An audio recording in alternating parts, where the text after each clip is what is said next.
요즘에 저를 좀 사칭하는 불법 리딩방이나 텔레그램 또 단톡방들이 굉장히 좀 많아지고 있는데 각별히 여러분들이 좀 주의를 했으면 좋겠어서 이렇게 좀 영상을 찍게 됐고요. 실제 피해 사례들도 좀 있는 것 같아요. 저는 이런 리딩이라든가 이런 걸 전혀 하고 있지 않거든요. 저를 사칭한 어떤 문자가 온다거나 그런 걸 받으셨을 때는 그냥 무시를 하시거나 꼭 신고를 꼭 해주시면 좀 좋을 것 같습니다.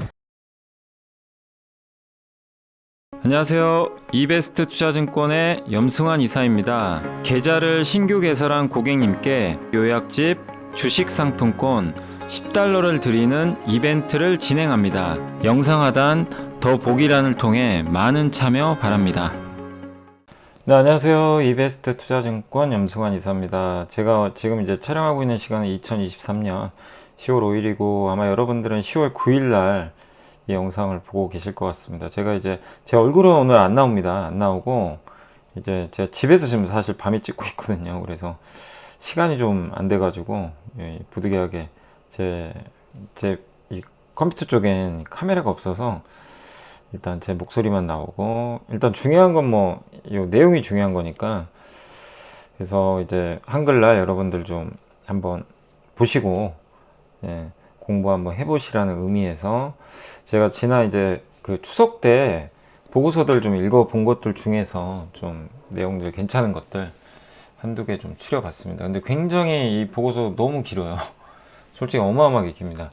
정리하는 것도 보통 힘든 일이 아니었는데 좀 제가 설명할 때 몇 시간 이게 1시간 넘게 걸릴 것 같긴 한데요. 아무튼 한번 잘 들어주시고 한번 고민해 보시는 것도 좋을 것 같고 이런 보고서들은 제목만 좀 한번 이렇게 검색하셔가지고 구글링 해서 PDF 치신 다음에 검색을 해보셔도 좀 좋지 않을까라고 말씀드리겠습니다.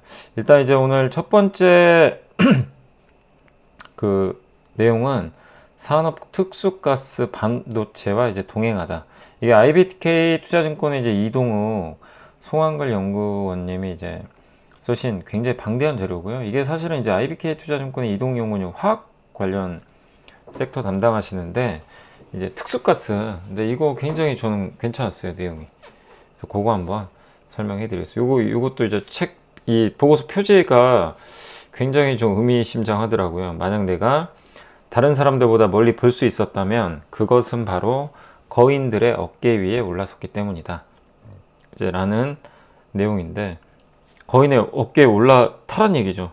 그러니까 이런 이제 보고서들 보시면서 이런 이제 애널리스트 분들이나 좀 통찰력 있는 분들의 어깨에 올라타시면 훨씬 수월하게 세상을 바라보실 수가 있어요. 그래서 이런 좋은 데이터로 공부해 나가시면 좋겠고, 이제 한번, 저도 이제 이게 본지 추석 연휴 때 벼가지고, 다시 한번 이제 공부한다는 기분으로 좀 한번 읽어보겠습니다. 화학산업에서 이제 전쟁은 이미 시작이 됐고, 중국의 기술 습득, 중국 때문에 힘들어요, 솔직히. 중국이 이제 다 만들어 버리니까 우리나라 화학회사들 정말 힘듭니다. 그래서 에틸렌 같은 경우도 이제 중국이 오히려 너무 증설하니까 어렵고, 그 다음에 이제 중국이 또 태양광 배터리 뿐만이 아니고 LCD, 알루미늄, 철강 세계 1위 점유율을 좀 달성을 하고 있습니다. 반도체만 못하죠. 그래서 반도체는 자기네들도 더 하려고는 하는데 미국이 장비 수출을 금지했기 때문에 이건 우리나라 입장에서 너무 다행스러운 일이고요. 그리고 그렇지만 그런 가운데서도 중국은 이미 세계 반도체 생산과 교역의 허브 역할을 하고 있고 많은 기업들의 투자도 해놨고요. 현재 반도체 공급망은 미국이 칩 설계, 네덜란드와 일본이 장비 소재 공급, 한국과 대만은 칩을 생산하는 분업 구조인 거 아마 알고 계실 겁니다. 근데 요즘에 미국이 중국을 이제 규제하면서 한국 기업들도 좀 머리가 아프죠. 중국에 공장이 있다 보니까.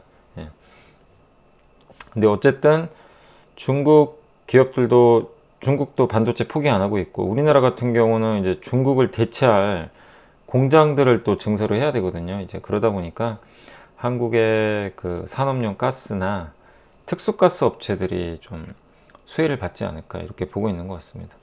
근데 이게 국가별 반도체 시장 점유율이고요. 비메모리 쪽은 여기 보시면 거의 이쪽은 이제 미국 쪽이 여기 설계 업체들이죠. 한국은 여기 메모리. 이렇게 이제 각각의 장단점이 나눠져 있다라고 보시면 되겠고, 산업용 가스, 특수가스는 견고한 실적을 지속 중에 있다. 그러니까 산업용 가스는 아무나 할 수 있는 산업이 아니고요, 위험하고요. 그래서 진입 장벽도 굉장히 높아서 전 세계 5개 업체들이 70% 정도 과점을 하고 있습니다. 특수가스는 이제 반도체 디스플레이 공정에 쓰이는 건데, 이것도 역시 진입 장벽 아무나 할 수가 없는 거예요. 근데 영업이익률이 이렇게 업황이 안 좋다고 하는데도 계속 좋아집니다. 예.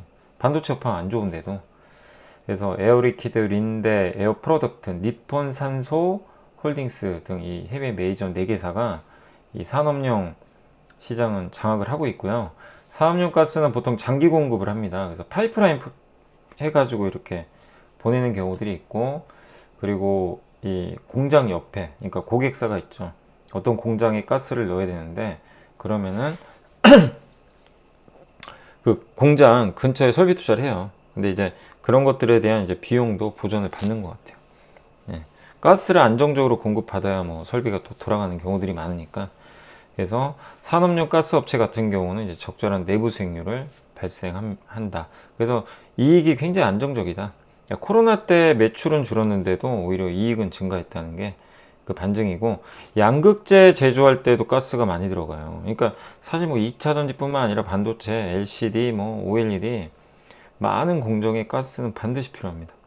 그러니까 이제 전구체와 리튬, 첨가제 이렇게 혼합해서 양극재 만들 텐데, 이때 이제 그 소송 공정에서 리튬을 제거하고 결정구조 입도 등을 제어하기 위해서는 산소가 또 필요하다고 합니다. 예. 우리가 숨을 쉬기 위해서 필요한 것뿐만이 아니라 양극재 공정에도 필요하고, 이게 그 니켈 함량이 높을수록 더 많이 필요하다고 하더라고요. 근데 이제 에코프로 같은 경우는 이 산소와 질소를 이제 공급을 받아야 되니까 자회사 통해서도 받나 봐요. 여기 자회사라고 합니다. 파이프라인 연결해 가지고 이런 것들을 되게 좀 잘 해놓고 있다 라고 보시면 좋겠고, 요게 이제 양극재 시장 점유율 현황인데, 에코프로가 작년입니다. 작년 3원계 NCM 배터리 기준으로 점유율은 작년에 1위 했고, 근데 올해 나온 데이터 보니까 롬바이가 1위 한 것 같더라고요. 이제 중국 다 포함하면 롬바이 같은 경우가 이제 중국 요 회사가 무섭게 치고 오는 것 같더라고요. 또 음극재 같은 경우는 이제 석탄계 콜타르나 피치를 정제해서 만들어진 침상 코쿠스에 금속 탄화물을 이제 혼합을 하는데, 그때 이제 화학 반응이 나오면 안 되기 때문에 거기에 질소를 넣는다고 합니다. 질소하면 우리 보통 TKG, 휴캠스 많이 생각나시죠? 예. 근데 어쨌든 이제 요런 이 불활성 가스인 질소를 투입을 해서 공정에 넣어서 공정 안정성을 높이고 있고요. 또 포스코 피처엠이 음극재 만드니까 에어 프로덕츠라는 회사를 통해서 질소를 공급받는다고 합니다. 네, 그런 내용이고, 모노실라는 이제 실리콘 증착할 때 요거 OCI 가거든요. 그래서 요거 이제 넥세온이라는 SKC 자회사죠. 그쪽 실리콘 음극재 만들 때 공급 계약을 이미 맺었죠. 실리콘 음극재에 필요한 원재료라고 보시면 좋겠고, 또 SK 스페셜티가 미국의 그룹 14하고 합작사 만들었거든요. 여기에도 이제 모노실란이 들어가는데, 요거는 이제 SK 스페셜티가 직접 하는 것 같습니다. 그러니까 SK 스페셜티는 음극재용 모노실란 공장을 이제 증설을 하고, OCI는 넥세온에 공급하는 그거를 이제 증설을 통해서 이렇게 한다라고 알려져 있고요. 그룹 14의 이제 기술인데, 여기다가 이제 이 모노실란을 입히는 거죠. 증착을 하는 거죠. 도전제 만들 때도 들어간대요. 이게 2차전지에 되게 많이 들어가요. 도전제 만들 때도 요게 CNT가 이제 촉매와 에틸렌 가스 등을 이용해서 좀 만드는데, 제이오가 현재 1,000톤에서 3,000톤으로 확장을 하고, LG화학은 2,900톤에서 6,100톤으로 늘린다고 하는데, 요런 데도 이제 이런 가스들이 필요하다라고 보시면 좀 좋을 것 같고, 그리고 전해질 중 대표 제품이 LiPF6예요. 요거는 황린에다가 염소를 반응시킨다고 합니다. 그래서 요거를 그러니까 여러분들이 이런 것까지 외울 필요는 없고, 이렇게 가스들이 진짜 많이 필요하구나. 그래서 여기 들어가는 건 또 백강산업이 요걸 또 여기에 가스를 공급하는 것 같습니다. 그래서 중국에 이제 요 전에 질이죠. 요 가격이 좀 많이 떨어져 있는데, 아무튼 요걸 만드는데도 이런 것들이 필요하고요. 수요는 계속 증가하겠죠. 이제 배터리 수요가 느니까. 그 전해 유기용매, 전해의 유기용매는 이제 그 전해질에다가 유기용매를 더한 다음에 첨가제를 넣으면 전해 액이 완성이 되잖아요. 이제 거기에서 액체죠. 그러니까 커피로 따지면 커피 물이라고 보시면 좋을 것 같은데, 이거 하려면 또 탄산 필요하대요. 그러니까 이제 이건 또 롯데케미칼이 또 제조할 계획이 있다고 합니다. 그러니까 정말 많은 가스들이 쓰이죠. 그리고 산업용 가스 같은 경우에 에어가스, 혼합가스, 특수가스, 이게 세 개로 구분이 되는데, 제일 큰 건 에어가스고요. 특수가스는 비중은 좀 낮은 편이고, 제일 많이 쓰이는 건 수소, 산소, 질소라고 보시면 돼요. 이 세 개가 가장 많이 투입이 된다. 그래서 전자산업 수요는 꾸준하고, 근데 산업용 가스는 사이트, 벌크, 실린더 세 가지로 유통을 하는데, 사이트는 이제 옆에서 바로 공장 재워가지고 공급하는 그런 이제 파이프라인으로 하는 방식이고, 이제 벌크 방식은 액상으로 운반을 한대요. 이제 뭐 트럭 같은데 실어서 운반하겠죠. 액체화 시켜가지고. 실린더 방식은 이 아주 소량의 특별한 가스 있죠. 요거에 이제 적용하는 건데, 적시에 배달할 수 있는지가 중요하다고 합니다. 그래서 대부분의 업체들은 이제 실린더 이게 좀 마진이 좋나 봐요. 이걸로 현금을 창출하고, 장기적으로는 온사이트는 이제 고정적이죠. 고정 계약을 맺으니까 이 방식으로 안정적으로 운영하고 있다라고 보시면 좋을 것 같습니다. 그리고 올 상반기에 액체 질소 시장이 공급이 좀 부족했나 봐요. 수요는 삼성전자 공장 가동하면서 증가했는데 공급이 좀 부족했던 것 같습니다. 그 사모펀드들이 이런 산업용 가스 업체들을 많이 인수를 한대요. 마진도 좋고 하니까. 그래서 인수해서 또 시장에 매물로 내놔서 큰 수익을 내고 그런 것 같습니다. SK 머티리얼즈 에어플러스라고 있는데, 이 회사 이제 고객사별 비중인데 주로 SK그룹에 많이 넣죠. SK 하이닉스.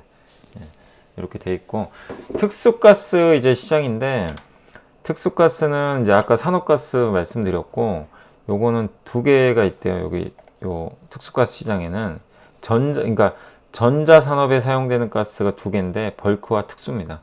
이제 벌크는 반도체 제조 공정에 뭐 주로 사용되는 대부분의 가스고요. 여기서 뭐 질소, 산소, 수소, 일산화탄소 이런 것들이 많이 쓰이고, 특수가스는 조금만 쓰이는 거. 근데 굉장히 핵심적인 가스. NF3 뭐 용어만 들어도 머리 아프시죠? 아무튼 요런 가스들이 쓰인다. 라고 보시면 좋겠네요. 근데 이 모든 게 다 중요해요. 되게. 그리고 300ml 웨이퍼 사용을 하다 보니까 가스는 더 많이 들어가고, 그 다음에 방막형 태양전지, 요거는 퍼스트 솔라 미국에서 하는 건데, 여기도 이제 시장이 커지니까 특수가스 수요가 굉장히 늘어나고 있다고 합니다. 그래서 꾸준하게 성장하고 있어요. 그러니까 한마디로 이런 가스 있죠, 가스.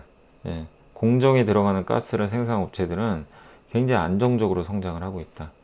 그리고 세계 상위 10개 업체가 과점하는 그런 시장이라고 보시면 좋을 것 같습니다. 그리고 굉장히 위험한 물질들이에요. 그래서 진입장벽도 굉장히 높습니다. 이게 세계 특수가스 시장 전망이고요. 특수가스는 이제 제품 라이프 사이클의 영향을 상대적으로 덜 받는다. 그리고 반도체 공정에 적용하려면 고객사의 테스트를 받아야죠. 그래서 한번 투입되면요, 안 바꿔요. 이제 그게 단종될 때까지는 계속 쓴다. 이렇게 보시면 되겠고, 특수가스는 이제 품목별로 한 3개에서 6개 업체가 경쟁을 하는 그런 구조인데, 우리나라 이제 특수가스 업체가 한 19개 정도 되는데, 제일 이제 큰 회사가 여기 SK 스페셜티. 사실 SK 스페셜티는 어떻게 보면 이제 지주회사 SK랑 합병한 걸로 알고 있거든요. 옛날에 SK 머티리얼즈. 그래서 지금 이제 비상장으로 돼 있고요. 그 다음에 워닝 머티리얼즈, 후성, 뭐 TEMC, 백광산업 이런 기업들이 좀 매출이 크게 나오고 있는 것 같습니다. 이게 반도체용 특수가스입니다. 이렇게 다양합니다. 다결정, 실리콘 제조, 에피텍시, 에칭, 식각, 클리닝, 이온주의 이런데 이 수많은 가스들이 다 쓰여요. 그러니까 이게 반도체가 얼마나 참, 그죠? 정말 복잡하기도 하죠. 그래서 이제 이게 순서대로 이렇게 나와 있는 거예요. 중요한 가스들만 이렇게 순서대로 보고서에 적혀 있는데, NF3는 이제 여기 태양전지나 아니면 에칭, 식각, 아니면 태양전지의 그 세정제로 사용되다가 현재는 웨이퍼에 이제 방막 증착한다 그러죠. 웨이퍼에다가 어떤 막을 입히잖아요. 그럼 이제 증착할 때 이런 불순물이 좀 남는다고 하는데 이 불순물을 세척하는 용도라고 합니다. 한마디로 얘는 세척한다. 네, 그냥 이렇게 생각을 해주시면 좀 좋을 것 같아요. 한마디로 NF3는 세척 용도라고 보시면 좀 좋을 것 같고, 예. 그래서 CVD 그 화학기상 증착 장비 있잖아요. 그 안에 증착을 할 때 안에를 깨끗하게 관리를 해야 돼요. 그래야 이제 이런 증착도 잘 되니까. 그래서 D램, 낸드, 파운드리, LCD. 근데 디스플레이 쪽에 좀 특히 많이 쓰이는 것 같긴 합니다. 근데 OLED가 LCD 대비해서 용량이, 사용량이 2배에서 4배 많으니까 최근에 OLED 침투율이 급격히 증가하고 있다라고 보시면 좋을 것 같고, 세계 1위는 이제 SK 합병했죠. SK 스페셜티. 2025년까지 생산 능력을 1.8만 톤으로 확장한다고. 효성도 해요. 효성화, 효성 TNC도 확장을 할 계획이라고 합니다. 그 대체품 중에 하나가 F3NO인데 요게 이제 걸어는 되지만 가격이 비싸고 또 기존 반도체 공정 바꿔야 되거든요. 그러니까 어렵다는 거죠. 아무튼 이렇게 꾸준하게 수요가 늘고 있다라고 보시면 되겠고, 특히 중국에서 수요가 이렇게 크게 늘고 있는 게 좀 특징적인 부분인 것 같습니다. 두 번째, 이제 불사는 많이 들어보셨죠? 여기 냉매, 뭐 냉장고 같은 데 있죠. 에어컨. 주로 냉매에 많이 쓰이고, 예. 근데 이게 식각제와 세정제로 주로 사용되고요. 모노실라는 이제 반도체 공정 중에 하나인 이것도 역시 아까 화학기상 증착할 때 CVD에 주요 사용이 되는데, 요게 이제 요거 우리 공부 다 해봤잖아요. CVD가 뭔지, ALD, CVD. 예. 반도체 함께 배우기 시간에 한번 배웠던 건데 방막을 입히는 겁니다. 예. 그래서 이거 입힐 때 증착가스로도 모노실란이 쓰인다고 합니다. 태양전지, 실리콘 응급제 이런 데 들어가는 거죠. 그래서 이걸 만드는 대표적인 기업이 알리시 실리콘하고 SK 스페셜티인데, 이 알리시 실리콘 같은 경우는 자기네 태양광용 폴리실리콘에 거의 대부분 투입을 하고 있고, SK 머티리얼즈 같은 경우는 2,000톤 규모로 지금 생산을 하고 있다고 합니다. 그래서 공급처는 한정적인데 수요는 굉장히 많이 늘어나고 있어요. 수요도 좀 한정적이다. 그러니까 공급처도 한정적인데 수요처도 많진 않아요. 반도체, 디스플레이, 2차 전지 등으로. 그리고 그것도 조금밖에 안 쓰이니까. 그래서 수년간 공급 강인 상태였는데 여기에 또 중국이 또 증설 들어가면서 또 힘들어지는 거 아니냐, 이런 또 얘기도 있는 거는 같습니다. 예. 그리고 근데 이걸 아무나 만들 수는 없대요. 그러니까 중국에서 만든다고 해서 중국 거 이제 쓰자, 이러진 않는다는 거죠. 예. 이게 품질이 바뀌면 제품 수율에도 영향을 주니까. 그리고 2차 전지라는 새로운 수요 시장 성장은 긍정적인 요인이고, 모노실란이 이제 실리콘 응급제, 이 실리콘 가스를 증착하는, 한마디로 그러니까 모노실란은 증착한 데 쓰인다. 근데 이게 2차 전지에도 들어간다. 실리콘 응급제가 좋은 건 다들 알고 계실 거예요. 그래서 실리콘 응급제 수요 전망 나와 있고, 그래서 모노실란 요 수요는 계속 늘지 않을까 이렇게 보고 있는 것 같습니다. SK그룹이 저 경북 상주에 요거 시설 이제 구축을 한다고 합니다. OCI는 이제 영국의 넥세온에 공급하기로 했고요. WF6는 6프라 텅스텐이라고 하는데 텅스텐이라고 보시면 좋을 것 같아요. 예. 주로 이제 3D 낸드 이쪽에 좀 투입이 되는 것 같고, SK 스페셜티가 또 세계 1위라고 합니다. 이 회사가 비상장이지만 나름 세계 1위가 좀 많은 것 같아요. 후성이 이제 그 다음으로 한 900톤 정도 하는 것 같고, 중국 회사 중에서는 페리 스페셜티 가스, 여기가 생산 능력이 꽤 크다라고 보시면 좋겠습니다. 생산 능력 기준으로는 현재 1위래요. 예. 그래서 메모리 제조사들이 근데 성능 향상을 위해서 텅스텐 대신에 몰리브덴 사용하는 공정을 연구하고 있는데 아직은 좀 확인 필요하다, 이 내용이고, 6브라 부타디엔 연평균 10%, 이건 식각입니다. 한국 시장이 제일 크고요. 예. 드라이 에칭, 건식 에칭 식각을 하는 그 수요 재료로 많이 쓰이고 있고, 주요 생산 업체는 일본 기업들이 하고 있고, 그 외에 후성, SK 스페셜티 이런 기업들이 하고 있습니다. 네온, 크립톤, 제논 많이 들어보셨죠? 이거 이제 전쟁 나가지고 그때 작년에 난리가 나가지고 공급이 안 됐죠. 제논은 주로 마취제나 우울증 치료제 같은 의학용으로 주로 많이 쓰인다고 하고 있고요. 웨이퍼 표면 식각할 때 레이저로도 사용을 하고, 크립톤은 이제 충전 가스라고 합니다. 로켓 같은데 쓰인다고 보시면 되겠고, 반도체도 쓰이고요. 네온은 이제 네온 사인 있잖아요. 그래서 조명 만드는데 주로 쓰는데, 반도체 그 노광 빛을 쏘는 그 공정에도 들어가는 필수 가스다. 그리고 지구상에서 생산되는 네온의 70%가 반도체에 들어간다고 합니다. 그래서 모두 다 이거는 이제 가스 분리 장치를 통해 가지고 생산을 한다고 하니까 참고하시고, 이게 네온가스랑 그때 전쟁 나가지고 난리가 났었죠. 근데 이렇게 오버하면 제자리로 오더라고요, 결국에. 그리고 삼성전자는 내년부터 포스코에서 공급받기로 했고요, 제논을. SK하이닉스는 작년 4월부터 전체 네온 사용량의 40%를 TMC 기억나시죠? 이게 이제 가스 업체예요. 특수가스 많이 만들어요.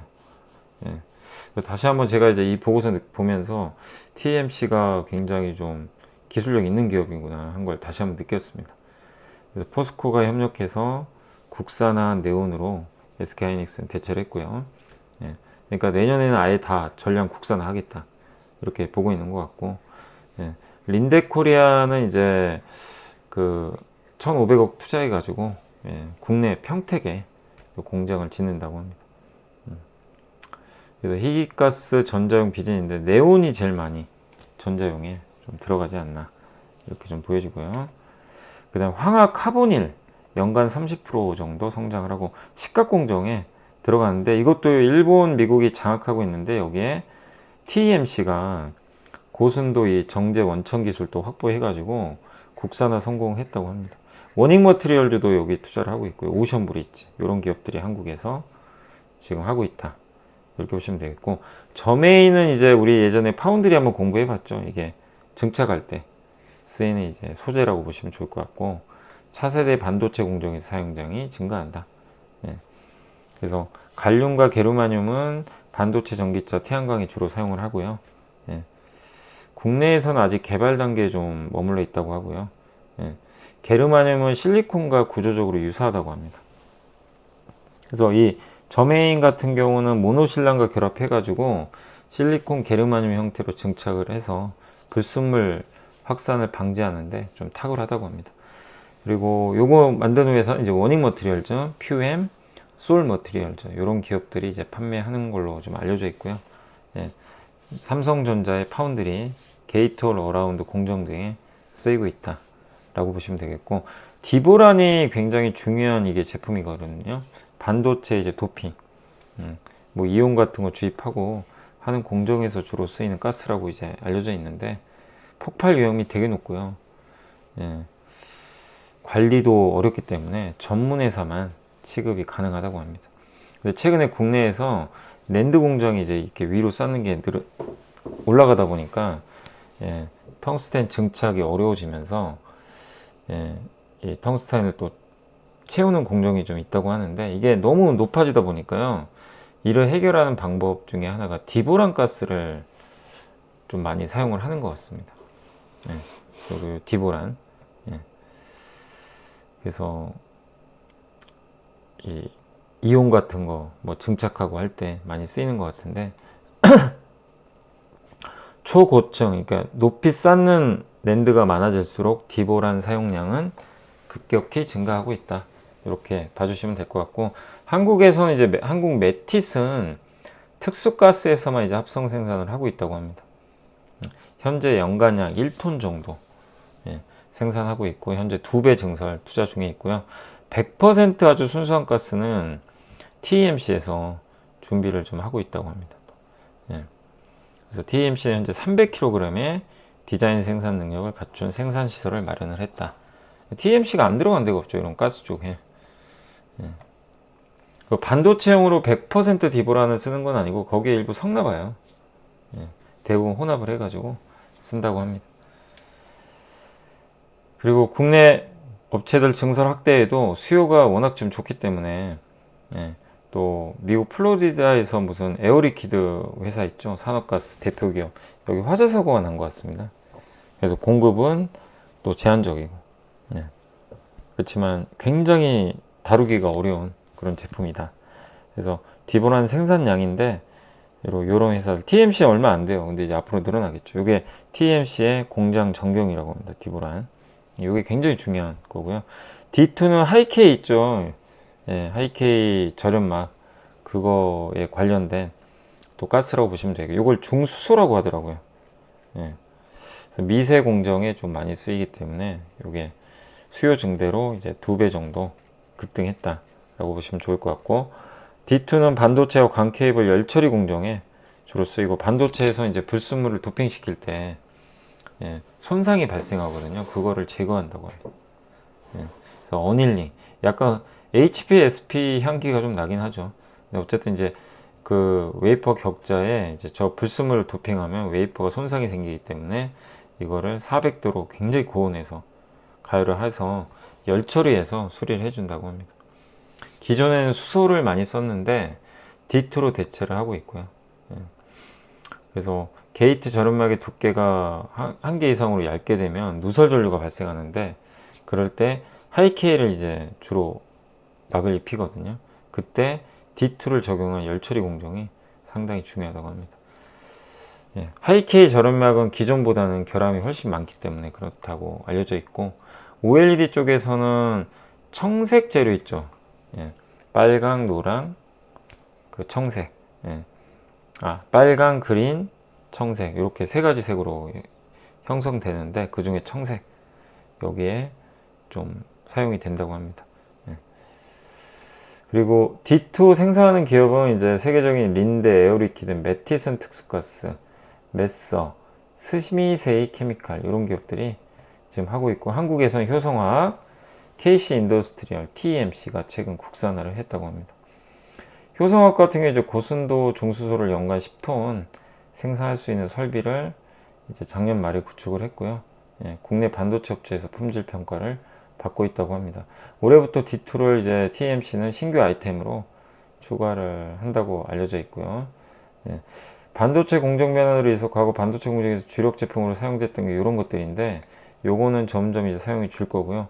HBr, C5FA 이런 특수가스가 사용량도 또 줄어들 걸로 보는데, 다만 요 밑에 있는 NF3, WF6, SiC, H4, HCl 이런 제품들은 현재도 좋지만 앞으로도 그 계속해서 사용량이 증가하면서 성장할 가능성이 있다, 이런 내용입니다.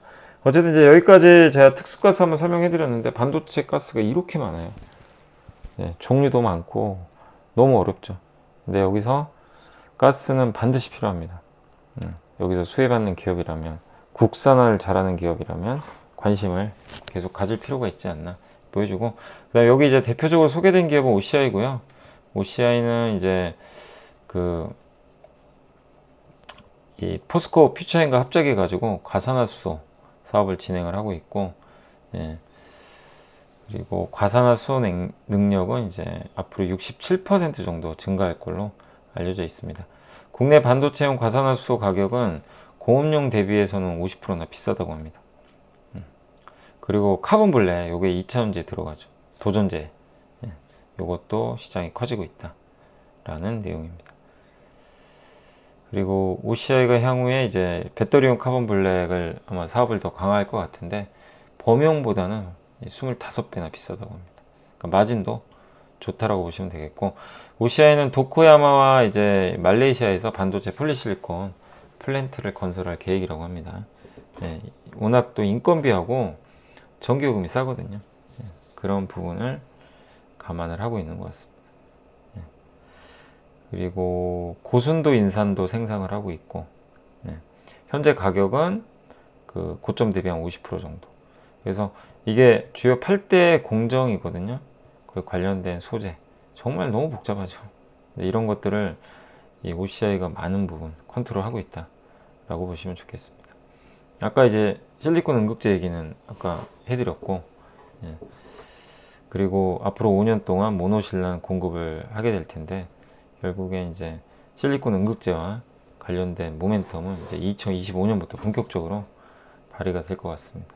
모노실라 아까 공부했죠. SI 가스를 균일하게 그 증착하는 그런 이제 장치 액체로, 그러니까 그 가스로 보시면 좋을 것 같습니다. 네. 이게 이제 OCI의 밸류 체인입니다. 메타실리콘 이용을 해가지고 이렇게 이런 소재들, 반도체, 2차 이제 실리콘 응급제, 여기 들어가는 핵심 소재들을 개발하고 있다라고 보시면 좋겠고, 이미 개발 끝나서 양산하고 있는 곳도 있고요. 네.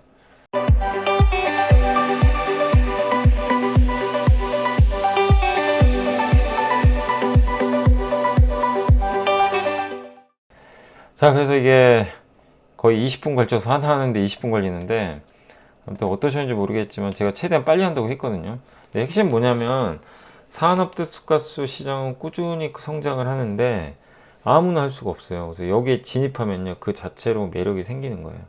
그래서 그렇게 국산화 지금 잘하고 있는 기업들, 반도체는 꾸준하게, 특히 가스 컨트롤이 정말 중요하니까 이 부분 염두에 두시면 좋을 것 같습니다. 네. 자, 그리고 이제 테슬라, 이게 참 길긴 한데 아무튼 테슬라도 한번 말씀드릴게요. 네.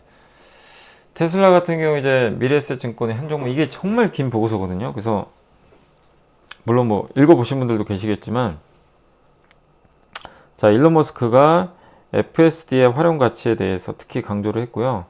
너무 심하게 FSD가 저평가되어 있다고 언급을 했다고 합니다. 그래서 챗 GPT보다 큰 충격을 줄 것이다. FSD는 완전 자율주행입니다.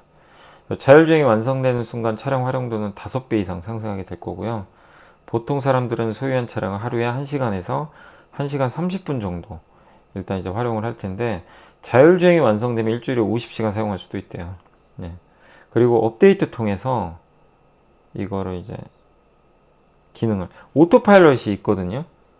거기에 이제 완전 자율주행을 업데이트 해주는 거죠. 이제 이 가입한 사람들한테. 그래서 FSD 완전 자율주행은 한 시장 규모를 10조 달러 정도. 10조 달러면 우리나라 돈으로 얼마? 1경이죠. 1경이 넘죠. 아크는 이 로보택시 사업이 11조 달러 정도 될 걸로 또 이렇게 전망을 또 했다고 합니다.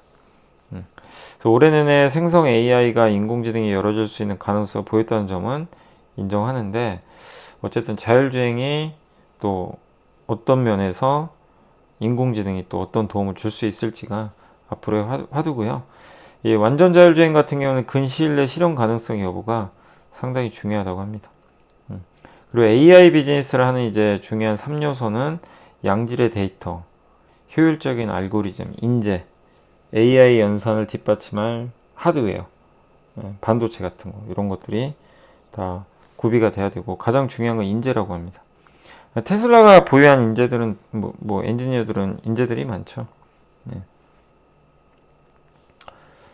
그래서 이제 자율주행 서비스가, 근데 사실은요, 일론 머스크가 매번 내년에 될 겁니다, 올해는 됩니다, 근데 계속 지금 안 되고 있어요. 네. 아직도 그만큼 어려운 거예요. 네. 머스크가 이제 호기롭게 얘기는 했지만, 근데 이번에 버전 10이 그 영상이 공개가 됐죠. 근데 이거의 특징은 그 전까지는 운전 어떻게 하라고 미리 코딩을 다 해줍니다. 신호등이 빨간색이면 멈춰라, 녹색이면 가고, 교차로에서는 차 없을 때만 통과하고, 규칙을 코드에 쓰고 업데이트, 시험 문제 알려줘야 다. 이대로만 풀어. 그럼 끝. 근데 이거의 단점 뭐죠? 갑자기 돌발 문제가 나왔어요. 우리가 공부 안 했던 분야. 그럼 망하는 거죠. 근데 운전하는 환경은 돌발 변수가 얼마나 많습니까? 우리가 컨트롤 못하는. 그래서 이 방식이 아니고 인간의 주행 방식을 모방을 해가지고 하겠다는 거죠. 그러니까 계속해서 그 딥러닝, 이 동영상 보면서 학습을 하는 거죠.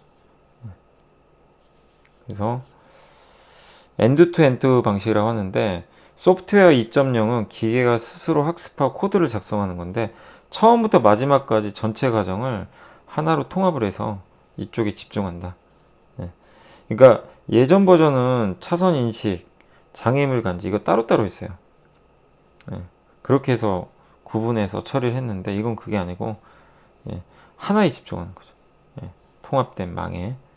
그리고 엔드투엔드 소프트웨어 2.0은 기계가 스스로 학습하고 코드를 작성하는 그런 능력이라고 보시면 좋겠습니다. 예. 그래서 근데 이제 기존 버전은 따로따로 하니까 이게 복잡해진대요. 예. 또 정보 손실이나 왜곡이 발생하는데 이 엔드-투-엔드 방식은 그런 게 좀 그런 걸 완화시킨다. 시스템을 단순화시킨다 라고 보시면 좋을 것 같습니다. 그리고 뭐 환경 변화가 일어나도 빠르게 적용을 할 수가 있다고 합니다. 테슬라는 오히려 이제 이런 기능들이 있는데 이제 이렇게 진화했는데도 이 가격을 12,000달러로 인하를 했다고 하고요. FSD 기능 변경이 좀 이제 시작이 됐다고 하는데 옛날에는 오토 스티어 온 시티 스트리트 도심 내에서 자율주행하는 거 있잖아요. 요게 준비 중이다. 예, 이렇게 나왔는데 이번엔 들어갔다고 합니다. 요 기능이 그냥 들어가 있어요. 그러니까 이제 어느 정도 완성이 돼가고 있는 거죠. 예. 현재 자율주행은 대부분 다중작업 학습 방식이래요. 대부분은. 예. 신경망이 야, 지금 타이밍에 차선 변경해야 된다라는 출력값을 내놓게 될 때 어째서 이런 결정이 나왔는지에 대한 정보를 얻기가 굉장히 어렵다고 합니다. 이게 차량 위치. 그러니까 타이밍에 지금 차선 변경해야 되거든요. 신경망이 그 답을 내놨어요. 근데 그 이유가 뭐냐 이거죠. 예. 그걸 알 수가 없다고 합니다. 그래서 해석 가능성이 낮으면 사람이 개입하기도 어렵고요. 수정하는 건 더 어렵다고 합니다. 그러니까 기존 방식은 예, 이제 약간 그런 식인데 예, 이제 요 테슬라 방식은 좀 바뀐다는 거죠. 예. 근데 이걸 하려면 반도체가 엄청난 성능이 있어야 되는데 메모리가 굉장히 많이 필요하다고 합니다. 메모리 요구량이 증가된다. 테슬라 추론 위한 메모리 요구량 100GB래요. 근데 그렇다고 무작정 이 비싼 칩을 쓸 수도 없고 왜냐면 자동차 배보다 배꼽이 더 커지면 안 되잖아요. 그래서 비용 문제로 칩의 성능 향상에는 제약이 좀 존재한다. 네. 라고 보시면 좋겠고 테슬라는 이제 요 칩을 직접 또 설계를 하고 있고요. 그래서 그런 내용들이 이렇게 나와 있습니다. 굉장히 길어요. 그래서 뭐 천천히 그냥 들어가 주시고 아 테슬라가 지금 무슨 생각하고 있는지 그것만 좀 고민하시면 좋겠어요. 이게 테슬라 칩이에요. 딱 두 개 들어가 있죠. 이렇게. 네. 엔드 투 엔드 방식은 쉬운 게 아니라고 합니다. 가성비가 안 나온대요. 네. 가성비가 잘 안 나온다고 합니다. 때문에 테슬라는 근데 이걸 제대로 하려면은 데이터가 좋은 데이터가 많아야 된대요. 그래서 주행 데이터 확보에 사활을 걸었다라고 보시면 좋겠습니다. 테슬라의 AI 역량과 전략은 한마디로 어쨌든 테슬라는 하나를 달성하기 위해서 한쪽에 집중한다. 이렇게 나눠서 넌 이거 하고 넌 이거 하고 이렇게 분산된 게 아니라 그걸 하는데 그러려면 엄청나게 비싼 반도체가 많이 필요하고요. 예. 그리고 양질의 데이터를 모을 수 있는 그런 부분이 생겨야 된다. 예. 그래서 테슬라가 그쪽에 좀 집중하고 있다라는 그런 내용이고요. 테슬라의 AI 역량과 이제 전략인데 알고리즘 프레임워크라 그래가지고 테슬라 이 자율주행 소프트웨어는 약간 다른 거랑 좀 다르대. 공간을 이제 점유하는 모델이라고 합니다. 오큐펜시 네트워크. 예. 뭐 점유 통신이라고 해야 될까요? 예. 그러니까 이런 식으로 3D로 이렇게 보는 거죠. 예. 그래서 요 3차원 공간에서 이 공간이 누구에 의해서 점유가 됐는지 이제 그걸 간파하는 거죠. 그래서 기존의 컴퓨터 버전은 학습된 데이터 세트만 감지 가능해요. 특정 물체 공부한 거만. 예. 그래서 과거 테슬라가 몇 번의 교통사고를 일으켰다고 하는데 이 오큐펜시 네트워크는 그 물체가 뭐든 간에 3차원 공간 자체가 그러니까 2차 가고 있는데 옆에 어떤 3차원 공간에 어떤 물체가 있다면 그게 이제 점유가 된 거죠. 그래서 그걸 가지고 예측을 하는 거죠. 그러니까 공간을 차지하고 있는지 아닌지 그거를 이제 완전 자율주행에 넣었다고 합니다. 그래서 공간이 점유되면 이제 천천히 운전하는 거죠. 사전에 분류하지 못한 데이터를 기계가 인지 못했었지만 이 전에 건 이거 사전에 이거 안 넣어주면 이게 사실 딱 얼핏 보면 그냥 나무 같잖아요. 원래 이제 트럭이거든요. 예. 근데 이런 걸 이제 본 적이 없는 거죠. 그럼 이제 어려워지는 거죠. 예. 근데 지금은 이 테슬라의 요 자율주행 차 보시면 이쪽은 지금 이렇게 보입니다. 예. 이렇게 선명하게. 이쪽은 안 보이거든. 요 정도로 이제 발전하고 있다라고 보시면 좀 좋을 것 같습니다. 그리고 3D 부피 공간으로 나타낸다고 합니다. 이게 공간을 이렇게.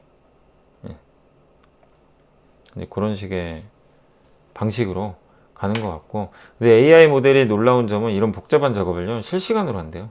눈 깜짝할 사이에 주변 환경을 3D로 표현을 하고 미래 경로를 그냥 예측을 한다고 합니다. 8대의 카메라로. 예. 그래서 카메라의 이미지 센서로부터 들어온 데이터를 처리한다 라고 좀 보시면 좋을 것 같습니다. 네.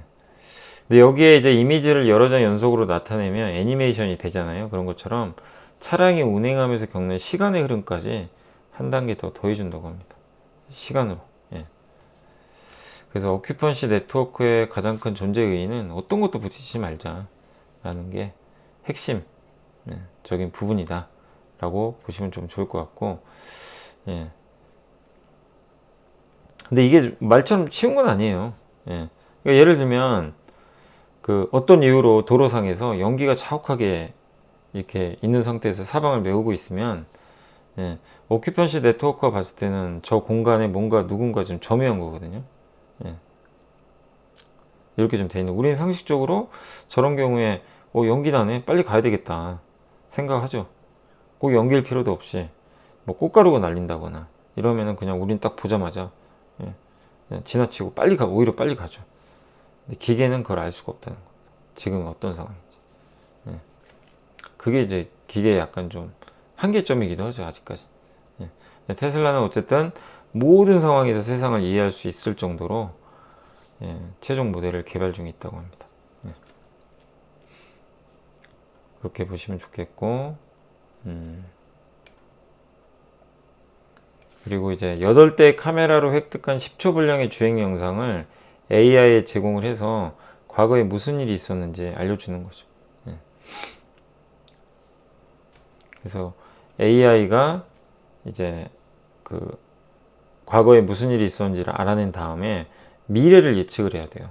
생성형 AI도 약간 비슷한 케이스거든요. 챗GPT. 다음 몇 초를 예측을 하는 거죠. 그런 식으로 앞으로 간다.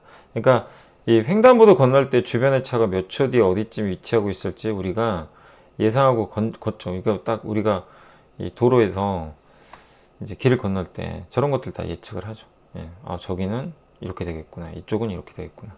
예측을 하면서 걷는 것처럼 자동차도 이제 스스로 그걸 예측을 하는 거죠. 다음 몇 초에 어떤 게 되겠다.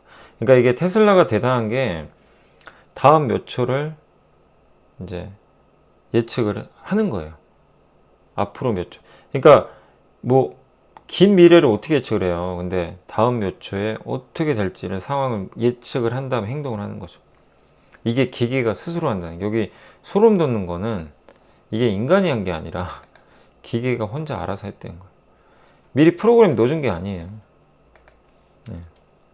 아이가 기어다니면서 지금 이 세상은 입체적이구나, 이걸 배우는 것과 유사하다고 합니다. 그리고 피드백도 이렇게 제공한다고 합니다. 야, 너 너무 운전 조심스럽게 했어. 이렇게 우리가 이렇게 피드백 주면 얘도 이제 고치는 거죠. 그리고 생성형 언어 모델은 다음 단어를 예측을 하거든요. 근데 여기 제너럴 월드 모델, 이 처리해야 될 이런 이제 세상은 정말 복잡하다고 합니다. 그러니까 이제 자율주행 그만큼 어렵다는 거예요. 그 차선 변경하고 차간거리 유지하는 거는 명함도 못 내민다고 합니다. 다음에 뭔 일이 일어날지 몇 초 후에 이걸 예상을 해야 되니까, 이게 근데 그 누가 알려준 것도 아닌데 자동차 스스로 지금 하고 있다는 거죠. 그래서 물론 아직 풀어야 될 숙제도 있다고 합니다. 동작제, 제어, 이런 부분들은 뭐 그 약간 풀어야 될 숙제라고 하는데, 예. 어쨌든 머스크의 이번 버전 12 데모 주행 시연으로 마지막 퍼즐은 그래도 완성이 될 것 같다라는 그런 내용이고, 여기서 테슬라 로봇 무인드론 쪽으로도 가는 그림으로 이제 확장이 될 것 같습니다. 그러니까 이거를 테슬라 로봇에도 넣어버리는 거죠. 그러니까 스스로 판단하고 움직이는 거예요. 그리고 데이터 파이프라인도 되게 중요하다고 합니다. 예, 저 부분도 중요하지만 데이터가 한 지점에서 다른 지점에 이동하는 동안 여러 처리 단계를 거치는 프로세스라고 합니다. 그러니까 이제 원본 데이터를 우리가 이제 제대로 해석할 수 있게 분석해야 되잖아요. 그런 것들을 전처리를 한다고 하거든요. 그런 작업이 좀 필요하다. 예. 그러니까 우리가 원 자료를 받아서 해석이 안 되는 경우 있죠. 그러면 해석할 수 있게 한번 가공해 주는 거죠. 그런 게 좀 중요하다고 합니다. 요게 테슬라의 그 완전 자율주행이 전력 소비 비교래요. 얼마 안 되죠. 생각보다. 예. 그러니까 소비 전력도 잘 잡은 것 같아요. 우리가 운전할 때 이제 스탑 사인이 있는 교차로에 차량이 진입했다고 한번 가정을 해볼게요. 우리가 어떻게 운전해야 되는지 알고 있죠. 흰색 선에 다가가면서 속도 줄이고 정지한 다음에 교차하는 차량이 있는지 없는지 확인하고, 그리고 또 나아가는 거죠. 예. 신호등이 있으면 신호등 보고. 예. 근데 테슬라는 이걸 일일이 알려주는 게 아니에요. 예. 전혀 이런 거 안 알려주고 비디오만 본 거예요. 계속 비디오 보고 스스로 판단해요. 아, 지금 이렇게 움직여야 되지? 이런 거죠. 예. 근데 문제는 대부분의 차량들이요, 차를 제대로 안 세우고 0.5%만 세우고 간다고 합니다. 예. 저 데이터를 얻어야 돼요. 저건 자율주행차는 지켜야 될 거 아니에요. 그리고 우리나라에서도 양심 냉장고, 요즘에 요거 뭐 부분도 좀 일부 있었던 것 같긴 한데, 아무튼 우리 한국에서도 옛날에 이경규 씨가 했던 양심 냉장고 아마 기억하시는 분들 계실지 모르겠어요. TV 프로그램에도 나왔었죠. 근데 대부분 그때 정지선 안 지키죠. 우리 한국 옛날에 그 양심 냉장고 할 때 지키는 경우 거의 없어요. 근데 자율주행차는 인간처럼 운전하면 안 되잖아요. 지켜야 돼요, 무조건. 자율주행. 그래서 그 데이터를 뽑아다가 그 부분은 계속 학습을 해줘야 돼요. 야, 요거는 요거야. 요 부분에서 무조건 이렇게 해야 돼. 이런 거죠. 근데 이 데이터를 받아내기가 너무 어려운 거죠. 그래서 좋은 데이터가 있는 건 좋은데, 이거를 트레이딩을 하려면 데이터를 어떻게 얻어와야 되나. 이 부분도 상당히 중요한 부분인 것 같습니다. 근데 이게 스탑 신호는 일부예요. 앞으로 이런 이제 자동차, 뭐 자율주행 이쪽에서 수많은 사례가 발생할 겁니다. 네. 보시면 되겠고, 현실 도로에서는 예기치 못한 케이스들이 워낙 많이 발생하거든요. 과속 방지턱, 자전거들, 뭐 갑자기 뭐 배달 오토바이가 들어오기도 하고. 네. 이를 커버하기 위해서는 자율주행 AI 모델은 수만 가지 데이터를 수집을 해가지고 올바른 주행법을 도출해야 된다고 합니다. 이거 당연한 얘기죠. 네. 근데 그 빈틈을 메워야 되거든요. 비어있는 게 있으면 안 되거든요.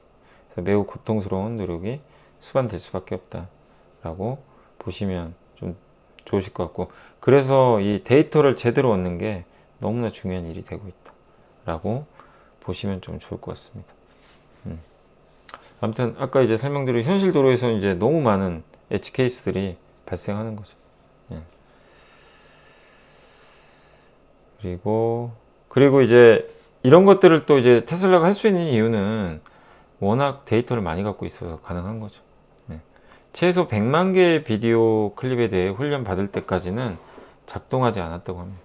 예. 신경망이 제대로 작동하려면, 예를 들어 100만 개 주행 영상이 그러니까 100만 개가 아니라 한 150만 개 정도 필요했다고 하더라고요. 예. 그러니까 150만 개 이상의 비디오를 계속 보면서 학습하는 거죠. 어마어마하게 많은 거죠. 근데 앞으로도 수십억 개의 비디오 데이터가 올 거고요. 예. 매일같이 수집도 이렇게 하고 있으면 400만 대. 테슬라 차량이. 그러니까 이거는 테슬라밖에 못해요.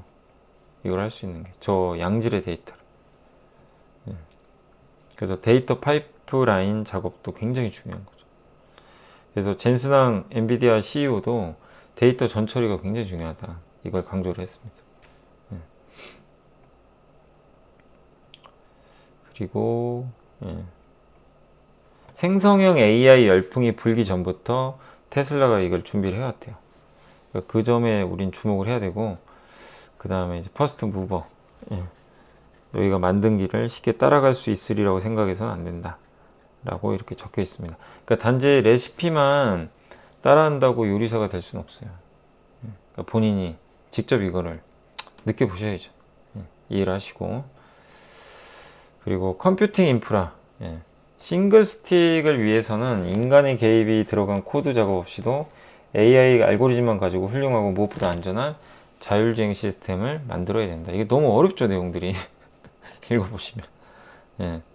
네, 아무튼 이 전까지는 좋은 데이터를 선별해서 그것만 가지고 트레이딩 하는 것이 엄청난 인력과 시간을 잡아먹는 부분이었는데, 이제는 이것을 기계가 대체한다고 합니다. 그렇게 된 거죠. 그래서 완전 자율주행보다 주행이 보통 사람 운전보다 일단 뛰어나다라고 계속 얘기를 하고 있고요. 그리고 이걸 하기 위해서 엔비디아의 H100 GPU 1만 개를 도조 슈퍼컴퓨터에 추가를 했다고 합니다. 테슬라는 이제 엔비디아 GPU 포함해 가지고 AI 하드웨어 구매에 열을 올리겠다 라는 의지를 분명히 했고요. 왜냐면 자율주행 해야 되니까. 그리고 이 D1 칩 TSMC에 대한 올해 주문의 위탁 주문량을 좀 늘렸다고 합니다. 5,000개에서 1만 개로. 그래서 여기에 한 20억 달러 정도 지출을 한다라고 선언을 했습니다. 그리고 크루즈와 이제 웨이모와 달리 양산 차량이잖아요, 테슬라는. 그래서 아주 비싼 반도체 쓰긴 좀 어려워요. 그러니까 테슬라는 반도체 물론 뭐 성능에 당연히 초점을 뭐 안 맞출 수는 없겠지만 너무 비싸면 안 된다는 거죠. 대량으로 생산을 해야 되기 때문에 그런 내용입니다. 그리고 주행 비디오 데이터에서 데이터 센터 기계학습까지 투자 금액이 굉장히 많이 들어간대요. 그러니까 결론 뭐냐면 이런 식의 테슬라가 하는 인간을 따라하는 방식은 정말 어렵고 반도체도 많이 들어가고 수많은 돈들이 들어가는데 너무 격차가 벌어져 있대요. 이거를 후발주자들이 이제 따라가기는 너무 어렵고 지금 시작해도 늦는다고 합니다. 테슬라는 이걸 몇 년 전부터 했거든요. 이런 것도 AI 준비를 자율주행을 할 수 있는. 그리고 가장 기본적인 칩이 요거라고 합니다. 이게 D1 칩. 요거를 이제 만들어서 거기에 넣는 거죠. 그래서 D1은 테슬라가 2년 전에 존재를 알린 AI 훈련 전용 칩이고, RISC-V는 ARM이 있죠, 영국에. 암사의 그 반도체 IP를 안 써도 되죠. 안 쓰고 저건 무료로 알려져 있어요. 저걸 이용해서 만들었다고 합니다.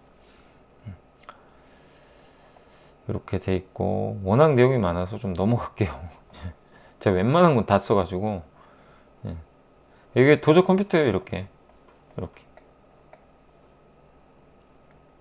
이런 이제 칩들을 연결을 해서 만드는 거죠. 그래서 트레이 하나당 20개 그 메모리 카드가 꽂혀진다고 합니다. 이렇게 되어 있는 거예요. 이게 도조 칩. 이게 도조 칩이고, 요게 이제 하나의 타일, 시스템 트레이 해서 요거를 합치고 최종적으로 요게 만들어지는 거예요. 요런 과정으로 만들어진다. 여기 있는 칩들이 이렇게 들어가게 돼서. 그래서 요게 성능이 어마어마하다고 합니다. 그러니까 한마디로 이 D1 칩을 여러 개를 이제 붙여가지고 저런 최종적으로 고성능의 칩을 만들어낸다 라고 보시면 좋을 것 같습니다. 그리고 테슬라는 낸드 구입도 많이 할 거예요. 왜냐면 자율주행 동영상, 그러니까 영상을 받아서 해석해야 되거든요. 학습을 해야 되니까 아마 낸드 구입도 많아지지 않을까 이렇게 보고 있는 것 같습니다. 자, 아무튼 이제 굉장히 길고 아마 집중 잘 안 되실 거예요. 이게 워낙 길어가지고 일단 여기까지만 따라오셨어도 대단한 거고요. 너무 길어요, 진짜. 저 설명하는 저도 힘들어 죽겠습니다 지금. 예. 아무튼 테슬라 이제 제가 이따 정리해 드릴게요. 테슬라의 경쟁 회사들도 자율주행 서비스 운영 비용 절감 능력에 매우 매력적으로 느낄 가능성은 존재한다. 테슬라의 고객이 될 수도 있다. 예. 그러니까 이게 무서운 게 이거를 결론은 뭐냐면 저렇게 테슬라가 하는 방식이 있죠. 뭐 복잡하게 설명을 했지만 저 방식을 아무나 따라할 수가 없고요. 지금부터 해도 너무 늦고요. 돈도 어마어마하게 들어가요. 보통 돈이 들어가는 게 아니에요. 데이터는 그래서 어디서 구할 거예요? 못 구해요. 기존 업체들은. 테슬라밖에 할 수가 없어요. 그러니까 테슬라의 고객이 될 수도 있는 거죠. 완성차가 테슬라한테 가서 야, 좀 달라. 우리도 쓸게. 이렇게 될 수도 있다는 거죠. 그리고 실제로 일론 머스크가 이거를 주요 차량 제조사들한테 라이선스 하기 위해서 논의 중이라고 했습니다. 아마 포드가 아니겠냐. 그러니까 포드가 테슬라의 FSD를 사용하는 거죠. 그래서 포드 CEO가 전기차 핵심 하드웨어 아니고 소프트웨어다. 근데 자동차 회사들은 그걸 이해조차 못한다. 테슬라 이미 하고 있었고. 그리고 이게 이제 포드의 짐 페어리의 말이라고 합니다. 근데 그만큼 어렵다는 거예요, 현실적으로. 그리고 이게 이제 ECU를 통합하는 방식이거든요. 이렇게 보시면. 이게, 어떻게 보면 이제 그 각각의 부품들을 컨트롤하는 반도체잖아요. 이게 이렇게 많은데 테슬라는 이 세 개밖에 없어요. 너무 단순하죠. 이걸로 이제 제어를 하는 거죠.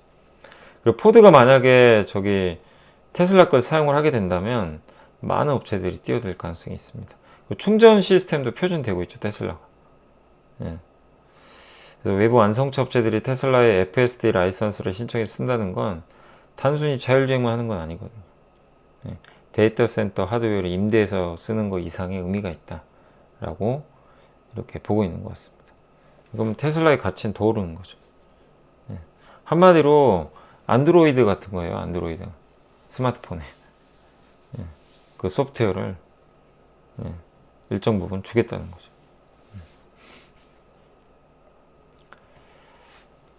그리고 도조 데이터 센터는 여기 그 완전 자율주행으로 끝나지는 않을 것 같다. 이렇게 좀 나와 있고요. 요게 지금 테슬라 내 목표는 내년 10월까지 100 엑사플롭스 연산. 요게 1 엑사플롭스가 1경회 정도? 초당 1초에 1경회를 연산할 수 있다고 하더라고요.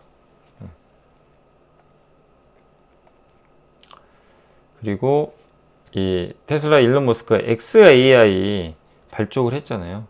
그리고 옛날에 트위터 이름이 엑스닷컴이죠. 요거랑 이제 연결을 부드럽게 한다라고 좀 알려져 있는데 XAI의 목표는 우주를 이해하는 인공지능을 만드는 거라고 합니다. 이걸 하려면 막대한 데이터와 또 뭐 메모리 반도체 이런 것들이 좀 필요하겠죠. 그리고 트위터에 대해서는 긍정적으로 보고 있어요. 처음에 이제 트위터 인수했을 때 말이 많았는데 엑스닷컴에는 하루에 5억 개 이상의 글들이 게시된다고 합니다. 이 글들은 어떻게 보면 이제 데이터죠, 하나에. 수많은 사람들이 실제 쓰는 언어가 여기 다 들어가 있는 거죠. 도전은 테슬라의 정성적 최종 병기고 매출 창출 요소고요. 미래 가치를 긍정적으로 만드는 요 생성형 AI 훈련이 지속되면 미래 가치는 더 긍정적으로 갈 수밖에 없다. 이렇게 보고 있는 것 같습니다. 영상 이미지, 텍스트 이미지. 요거는 텍스트 이미지는 뭐죠? 여기 트위터 영상 이미지 카메라로 받아서 요거를 도저히 넣고 분석을 해서 최종적으로 옵티머스라는 로봇, 그 다음에 여기 이제 대형 언어 모델 이런 쪽으로 가려는 목표가 아니겠나 이렇게 보고 있는 것 같고, 이게 옵티머스죠. 이게 어쨌든 자율주행에 성공하면 이 시스템이 아마 여기도 들어갈 가능성이 있어요. 이렇게 돼 있는 거죠. 테슬라가 이번에 공개했는데 놀랍더라고요. 근데 이걸 통해서 인건비를 낮추겠죠. 공장에 투입할 거예요, 나중에. 이게 성공한다면 정말 어마어마해지는 거죠. 어쨌든 이제 독특한 직무 현장에서 다양한 엣지 케이스를 테슬라 로봇이 학습한다고 한번 상상을 해보세요. 로봇이 온갖, 그러니까 저 자율주행처럼 온갖 상황을 다 학습하는 거예요. 예. 그래서 노인들을 위한 요양 기능으로도 쓸 수도 있고, 말동무가 되어줄 수도 있고, 여기 LM에 생성형 언어 모델 탑재해가지고 대화해주고, 예. 어마어마하다는 거죠. 예. 그래서 이제 일론 머스크는 사람 한 명이 최소 한 대의 휴머노이드를 사용할 걸로 평가를 했다고 합니다. 예. 그래서 테슬라의 CEO는 향후에 테슬라 기업 가치 중에 대부분은 자동차도 배터리도 아니고 로봇에서 나온다. 이렇게 얘기를 했다고 합니다.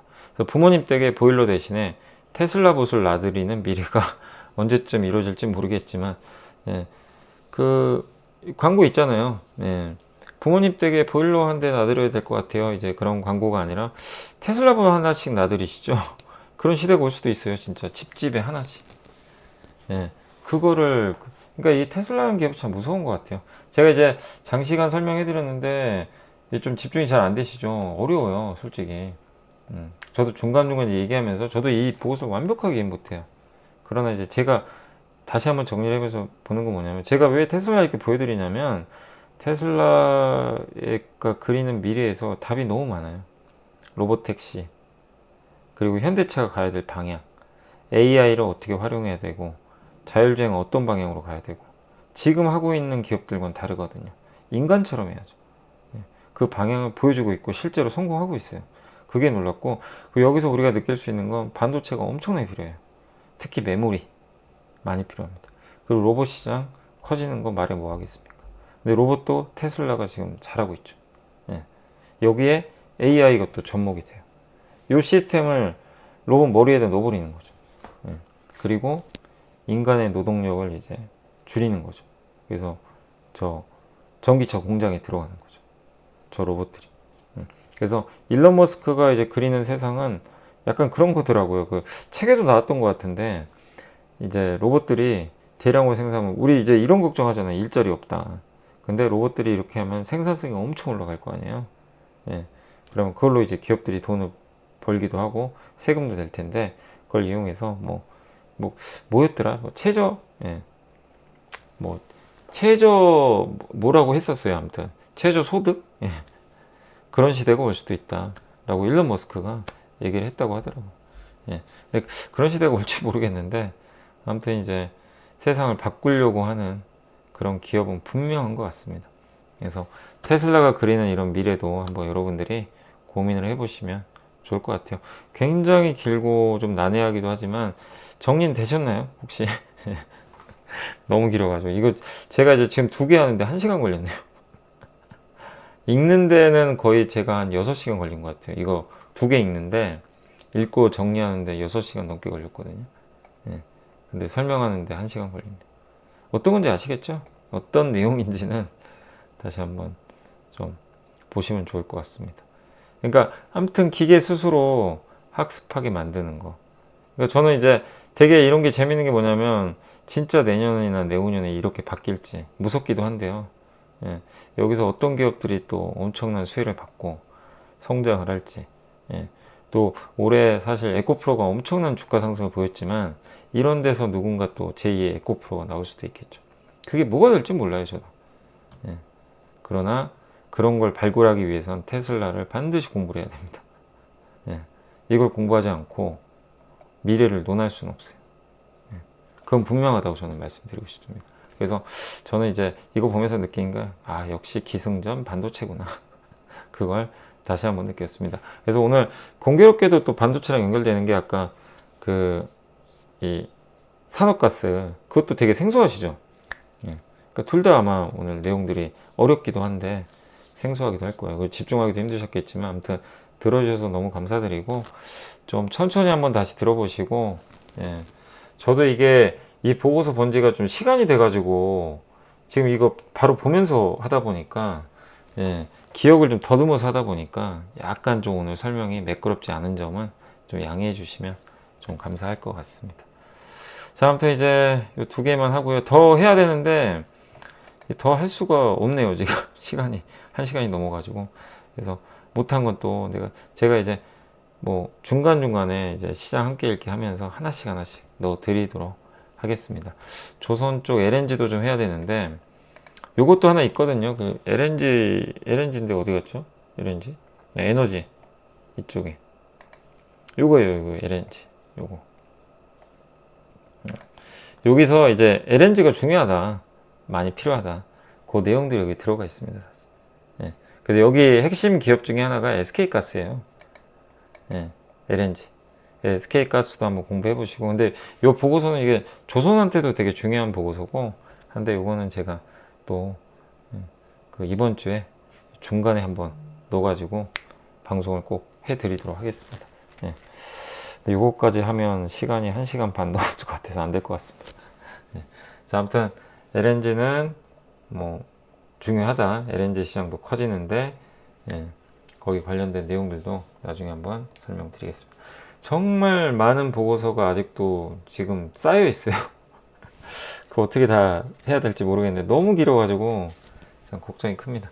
자, 이번 아무튼 이제 한글날 연휴 잘 보내시고, 좀 제가 당부드리고 싶은 건, 제가 또 이게 자꾸 말이 길어지는데 제발 공부, 테슬라, 예, 그 다음에 아까 뭐 산업용 가스든 뭐든 정말 한번 진지하게 공부 한번 제대로 해보세요. 그 눈이 아마 튀으실 겁니다. 거인의 어깨에 올라타야죠. 예, 그렇게 해서 앞으로 또 좋은 결과 있으셨으면 좀 좋겠습니다.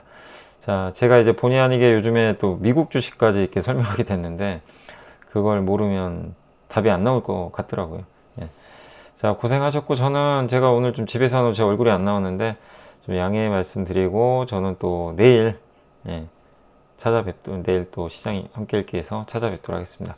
정말 감사합니다. 또 뵙겠습니다.